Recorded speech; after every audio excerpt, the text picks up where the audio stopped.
Un dolore improvviso, inaspettato, fatale ha stroncato la vita a Giorgio Barbato, 38 anni, operatore televisivo di Telenord-Est, Antenna 3. Giorgio, da sempre sportivo, aveva giocato per anni nella pallavolo, lasciata 5 anni fa per motivi ad un ginocchio. Da un paio di lunedì aveva ripreso a giocare a calcetto con gli amici nelle poche sere libere lasciate dal lavoro. Ieri sera era al cover tennis a giocare con gli amici di sempre. Sembrava una serata come le altre, forse un po' più stanco. Durante il gioco si era però dovuto fermare, forse un calo di pressione, ha probabilmente pensato, e con lui gli amici.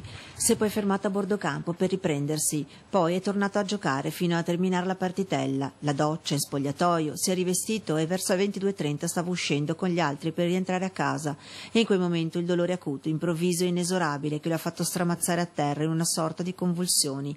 I compagni di gioco hanno subito cercato di aiutarlo. Sul posto è arrivato immediatamente l'ambulanza che lo ha trasportato all'ospedale civile, dove i sanitari hanno cercato di rianimarlo per circa un'ora, purtroppo senza riuscirci.